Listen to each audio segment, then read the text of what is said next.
अस्सलाम वालेकुम।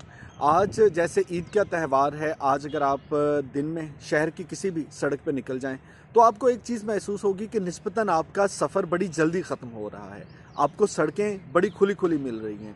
वो बाज़ार, वो गलियां जहां से गुज़रते हुए आपको घंटों लग जाते थे, आज आप मिनटों में वहां से गुज़र जाते हैं। और इस सारे मामले में एक चीज़ जो एहसास होता है वो ये है कि आम दिनों में भी सड़कें इतनी खुली होती हैं। माना कि कुछ निस्बतन लोग आज कुछ कम होंगे, लेकिन दरअसल वो दुकानें जो बंद हैं वो तो बंद हैं, लेकिन उन दुकानों के सामने लगे हुए वो ठेले, वो रेहड़ियाँ जो कि सारी सड़क को बर्बाद करके रख देते हैं, आज वो नहीं हैं। तो ज़िंदगी में कितना सुकून है। हमारे यहाँ एक रिवाज बन गया कि जिसका जो हिस्सा आता है ना, वो कोशिश करता है कि भाई मैं बड़ा जुल्म तो नहीं कर सकता, मैं छोटी ज़्यादती तो कर सकता हूँ ना, तो ये मैं कर देता हूँ। और आप किसी से कहें कि भाई ये ज़्यादती आप कर रहे हैं, ये गलत कर रहे हैं, तो जवाब मिलता है कि मुझे छोड़ें, वो देखें फ़लाँ शख्स जो मुझसे भी बड़ी ज़्यादती, मुझसे भी बड़ा जुल्म कर रहा है, आप पहले जाके उसको क्यों नहीं रोकते। अब ये भूल जाते हैं कि भाई जो जितना गलत कर रहा है उसका वो ज़िम्मेदार है, लेकिन अगर कोई बड़ी गलती कर रहा है तो वो हरगिज़ जवाज़ नहीं है कि उसको देख के मैं छोटी गलती कर सकता हूँ। दुकानों के सामने लगे हुए ठेले आपके गली मोहल्लों की सड़कों को इस तरह से ख़राब कर रहे हैं कि आपका गुजरना दुश्वार हो रहा है। आपने कभी सोचा कि एक सड़क पर चलते हुए अगर आपको इस तरह की रेहड़ियाँ ठेले मिलते हैं जो सड़क के बहाव में ट्रैफिक का खलल डालते हैं, वो आपका कितना नुकसान करते हैं, आपकी ज़िंदगी का कितना कीमती वक्त ले जाते हैं, ये एक बात। लेकिन इसके साथ साथ आपकी गाड़ी का, आपके मोटरसाइकिल का कितना पेट्रोल है जो कि ज़ाया होता है सिर्फ इस वजह से कि उन लोगों के कारोबार की वजह से ट्रैफिक में खलल आ गया। अब जिन लोगों को करना है हुकूमती महकमे, वो तो कुछ कर नहीं रहे। और अगर हम ये उम्मीद रखेंगे कि एक दिन आएगा कि ये सारी नजायज़ तजावज़ात जो हैं हुकूमत आके इनको ख़त्म कर देगी, तो शायद ये एक सुहाना ख्वाब हो सकता है। ऐसा होने में मुद्दतें लग जाएंगी।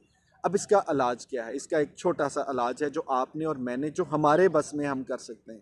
वो ये है कि वो शख्स जो कि दुकान के बाहर ठेले वाले को खड़ा करता है, उससे पैसे भी लेता है और उसके ठेले की वजह से वो गरीब बंदा है, रोज़ी कमाना उसका हक है। लेकिन भाई अगर ये आर्गूमेंट सुन लिया जाए कि वो गरीब बंदा है, उसने रोज़ी कमानी है, तो आप बताएं कि आपके घर के दरवाजे के सामने कल को आके एक रेडी वाला खड़ा हो जाए और सड़क पे खड़ा होकर ये कहे कि मैं गरीब बंदा हूँ, मुझे कमाने दें, तो क्या आप उसे इजाज़त देंगे? अगर इजाज़त देंगे तो कितने घंटे या कितने दिन की इजाज़त देंगे? या हमेशा के लिए आप उसे कहेंगे कि हमारे घर के गेट के सामने तुम अपनी रेडी या स्टॉल लगा लो और चीज़ें बेचो? जब बात हम पे आएगी हम कहेंगे नहीं, ये हम तो बर्दाश्त नहीं करेंगे। तो वो सड़क जो कि बुनियादी तौर पे जिस पे हक है हम सब चलने वालों का, उस पे आके कोई खड़ा हो जाता है, हम बुरा नहीं मनाते। अब इलाज इसका ये है कि आज से आपने एक काम करना है, उन ठेले वालों से जो हमें पता है कि नजायज़ तजावज़ात के ज़रिए आके खड़े हुए हैं, उनसे कोई चीज़ मत खरीदें। आप किसी ऐसी जगह पे चले जाएं जहाँ पे कोई दुकान है, जहाँ पे किसी शख्स ने ट्रैफिक के खलल को ख़राब नहीं किया, जहाँ पे ट्रैफिक का बहाव चल रहा है, कोई ऐसा शख्स है उसके पास जाके अपनी चीज़ें ख़रीदें। लेकिन वो लोग जो कि हमारी सड़कों पे कब्ज़ा करते हैं और सीना जोरी करके फिर कोई चीज़ बेचते हैं, तो भाई खुदारा इन लोगों को थोड़ा सा डिस्करेज करने की ज़रूरत है। क्योंकि हमने देखा है कि गली मोहल्ले में, बाज़ारों में एक रेडी आती है, कुछ दिन के बाद दूसरी रेडी, कुछ दिन के बाद, और फिर करते करते साल 6 महीने में पूरा एक बाज़ार होता है। और जब उसी बाज़ार को साल 2 साल में कोई ख़त्म करने की कोशिश करता है ना, तो फिर वो झंडा उठा के आ जाते हैं कि नहीं भाई ये तो गरीबों का इस्तेहसाल हो रहा है। कोई नहीं सोचता कि इतने साल तक बग़ैर कोई टैक्स दिए, बग़ैर कोई फ़ीस दिए, जो आप हुकूमत की जगह पे, अवाम की जगह पे, वो रास्ता जो कि लोगों का था, उस पे आके आप बैठ गए और आपने कारोबार शुरू कर दिया। मैं कोई बहुत बड़ा मजहबी स्कॉलर तो नहीं हूँ, लेकिन थोड़ी सी तहकीक कीजिएगा कि क्या रास्ते में खड़े होकर इस तरह से लोगों को तंग करके कारोबार से जो पैसे कमाते हैं, क्या वो जायज़ हैं?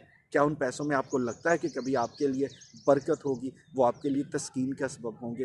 वो पैसा जो आपने लोगों को तंग करके कमाया, लोगों का रास्ता रोक के कमाया, वो पैसा आपके लिए क्या होगा? थोड़ी सी तहकीक कर लीजिएगा। अल्लाह ताला हमें ताकत दे, हौसला दे, हिम्मत दे कि हम वो काम करें जिसमें लोगों की भलाई हो, दूसरों की बेहतरी हो, आवाम की आसानी हो।